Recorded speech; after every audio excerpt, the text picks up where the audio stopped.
हरिओम। नमस्कारम। आप सभी को शुभकामनाएं। आपका इस ब्रह्म सत्र में स्वागत है। आज का प्रश्न है जिस पे आपके ब्रह्म सत्र में हम लोग चर्चा करेंगे कि स्नान, दान, होम, तप, देव अर्चन, पितृतर्पण जैसे जो कार्य होते हैं उनसे पूर्व आपके तिलक, शिखा, बंध और आपके यज्ञोपवीत धारण करना क्यों अनिवार्य बतलाया गया है? क्या कारण है? स्नानम, दानम, तपो, होमो, देवता, पितृक्रम च तत्सर्वम निष्फलम यदि ललाट पटले चंदनम बिना। उसी अनुरूप स्नाने, दाने, जपे, होमे, संध्यायाम देवता अर्चनी, शिखा ग्रंथिम बिना कर्म न कुर्यात वही कदाचन, कभी नहीं करनी चाहिए। क्यों नहीं करनी चाहिए? तो इस शास्त्रीय विधान का तात्पर्य है कि भक्तों को, उपासकों को स्नान, दान, तप, होम, देव पूजन, पितृकर्म कार्यों के समय आपके संयम, नियम का पालन करना चाहिए। संयम का अनिवार्य रूप से पालन करना चाहिए। योग शास्त्र के अनुसार आपके संयम शब्द जो होती है आपके, वह आपके 3 प्रकार की: ध्यान, धारणा और आसन। इसको सिद्ध कर लेने के उपरांत संयम में आपके योगी प्रतिष्ठित हो जाता है। मनसा वाचा कर्मणा, वह आपके संयम को सिद्ध कर लेता है। संयम को सिद्ध करने से क्या होता है? संयम को सिद्ध करने से मन के लिए ध्यान का, वाणी के लिए आपके धारणा, वाणी धारणा के अनुरूप चलती है ना। कर्म, आसन, आसन यानी कि निकटता, जिसके संबंध में निकट हैं आप, जो आपके संपर्क में आते हैं, वो प्रतिष्ठित हो जाते हैं। तो जीवन में संयम आ जाता है, वो आपके अनुकूल रहती है। तिलक स्थिर मन का, शिखा स्थिर बुद्धि का, और व्रतबंध जो है आपके लिए आपके सुपात्र के चयन वर्ण करने में, आध्यात्मिक रूप 6ठे हिस्स जिसको कहते हैं, तो उस रूप में आपको सहायक हो जाते हैं। सहायक प्रतीक चिन्ह है, आपके पास उतनी क्षमता है उस चीज का, वो द्योतक चिन्ह है, प्रतीक चिन्ह है। तो चेतना जो होती है देह पर अध्यास न्यास करती है। जब आप देवता स्नान, दान, हवन कार्य करते हो, देव कार्य करते हो, तो उस समय तब जाकर के आपके देवता जो वास करते हैं, अंग न्यास करते हैं, तो वो देवता कैसे होते हैं? देवता यानी ब्रह्म तत्व। ब्रह्म तत्व यानी बृहंते धातु से निकला हुआ है, वो आपकी विस्तार करती है, आपकी भावना विचार को विस्तृत कर देती है। जो भी आपके अंदर धारणा, ध्यान में चेतना आती है, उसका जितना आपके अंदर ज्ञान भरा है, उस अनुरूप आपके उसका विस्तार होता है। तो वो कैसी होनी चाहिए? शुद्ध होना चाहिए, पवित्र होना चाहिए। यदि पवित्र नहीं है, शुद्ध नहीं है, दूषित भावना विचार हैं, तो वह क्या हो जाएगा? लोक में विस्तृत होगा। लोक में विस्तृत होगा तो क्या होगा?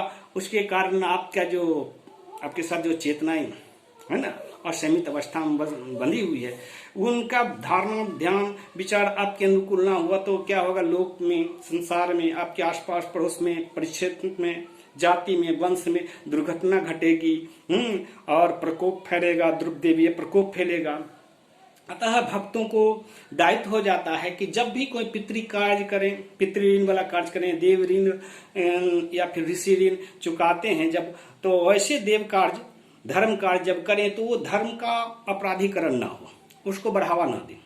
तो उसके लिए आपको बुद्धि प्रखर होना चाहिए, और पात्र सुपात्र का चयन वयन करने में आपकी बुद्धि क्रियाशील होनी चाहिए, सक्षम होनी चाहिए, ताकि आपको विचार को, दुर्भावना को अपने अंदर धारण करके, है ना, कोई भी देव कार्य ना करे, उसको त्याग करके इष्ट देव की पूजन कर सके, हवन कार्य कर सके, दान दक्षिणा दे सके, ताकि किसी अपराधी को, जो असामाजिक व्यक्ति है, उसका पोषण ना हो, समाज में उसका वृद्धि ना हो सके। तो तिलक, शिखा, व्रत, या फिर कहिए कि ये जनेऊ जिसको कहते हैं, उससे आपके ऊपर, मान लीजिए कि सबके तो शुक्राचार्य भी तो गुरु हैं, असुरों का गुरु, वो तंत्र मंत्र या फिर जादू टोना आपके ऊपर प्रहार कर सकते हैं। तो ये जो व्रत बंद होती हैं, तिलक होते हैं, शिखा बंद होती है, तो उसको धारण करने वाला व्यक्ति एक तरह से एक अभिमंत्रित हो जाता है और उस पर आपके सम्मोहन मोहन वशीकरण का या फिर कहिए कि आपके तंत्र मंत्र का प्रभाव नहीं पड़ता है। तो वह भय मुक्त हो जाता है, भय मुक्त हो जाता है। और आप अगर विषय रहित होकर के, भौतिक विश्वास रहित होकर के देव कार्य कीजिएगा तो क्या होगा, देव धर्म का उत्थान होगा। तो धर्म का उत्थान करते हुए दिव्य चेतनाएं जब आपके शरीर पे, जीवात्मा आपके शरीर पर वास करने लगती है, निवास करने लगती है, तो आपका देव कार्य संपादित हो जाता है। इसीलिए तिलक धारण किया जाता है। तो एक मंत्र आपको आप जानते होंगे, ओम अग्निर्ति भस्म, ओम वायुर्ति भस्म, ओम जलमिति भस्म, ओम व्यमृति भस्म, ओम स्थलमिति भस्म, ओम सर्वम ह व इदम भस्म। सब कुछ संसार में ओम मन एतानि चक्षुंसि भस्मानि। ये जो आपके मन है, इन मन में पांचों प्रकार की जो आपके पंचतत्व में लीन चेतनाएं हैं, वह आपके भस्म के रूप में है और दोनों नेत्रों के में चल करके वो मेरे साथ लेकर के मुझे चले। कहने का तात्पर्य हमें निरीक्षण विवेक में हम सक्षम हो, हम सामर्थ्यवान हो। तो यह जीव जो होता है आपके ओंकार स्वरूप होता है, उसी को हम लोग धारण करते हैं। तो उसी को प्रतीक स्वरूप में हम लोग क्या करते हैं, तिलक व्रतबंध, शिखाबंध और व्रतबंध धारण किया करते हैं। ठीक है। आगे अब आपको जानना है कि यह जीव कैसा होता है। तो कहा गया है जीव जो होता है ईश्वर अंश जीव अविनाशी। ईश्वर अंश जीव अविनाशी क्यों होता है? क्योंकि वो भस्म स्वरूप होता है। भाव माने जीव, अस्म यानी हमारा क्रिया रूप। हम जो भी कार्य करें इस संकल्प के साथ हम लोग कार्य करना चाहिए कि जीव मात्र के लिए हमारा कार्यक्रम हो, क्रिया हो, देवीय कार्य हो। तो हमारा क्या हो, कण कण में जो जीव हैं उनके प्रति हमारी भावना रहेगी, आत्मीयता रहेगी। तो क्या होगा, ये संसार में जो आपके काल चक्र चल रहे हैं उसके साथ हमारी तारतम्यता हो जाएगी, स्थापित हो जाएंगे। और जीव हमको प्रेरक, उद्दीपक के रूप में सतत सहयोग करता रहेगा। कहा गया है, आपके एक मंत्र है आपके ओंकार का, स नु ह वे अतिरिच्यते इति प्रणव। कहा गया है ओंकार जो है, प्रणव यानी ओंकार, जो नित्य नवीनता आप सौंदर्य देखते हो प्रकृति का, वो प्रणव ही है।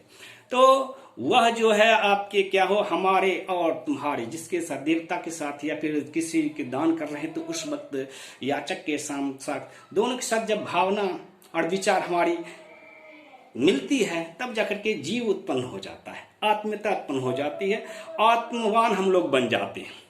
तो इससे हम लोग को क्या लाभ होता है? इससे हम लोग को 4 चीज की प्राप्ति हो जाती है। शांति, आयु, स्वास्थ्य और मोक्ष की प्राप्ति हो जाती है।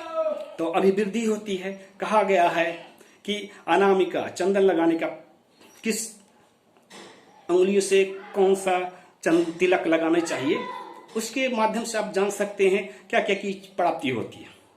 तो अनामिका शांति प्रोक्ता मध्यमा आयुष्करी भवेत, अंगुष्ठ पुष्टिदः प्रेरकः, तर्जनी मोक्षदायिनी, देवर्चन ऋषि पूजन, गुरु पूजन का कार्य में अनामिका ये वाली उंगली से द्वारा चंदन तिलक लगावे ताकि शांति मिले, सूर्य की कृपा आपको प्राप्त हो सके। सूर्य ग्रह है ना यहाँ पे, आपका हस्तरेखा जो जानते हैं वो आपके जानते हैं कि किस अंगुली के नीचे कौन सा ग्रह का वास होता है, तो उससे आत्मीयता बढ़ती है आपके अनामिका से।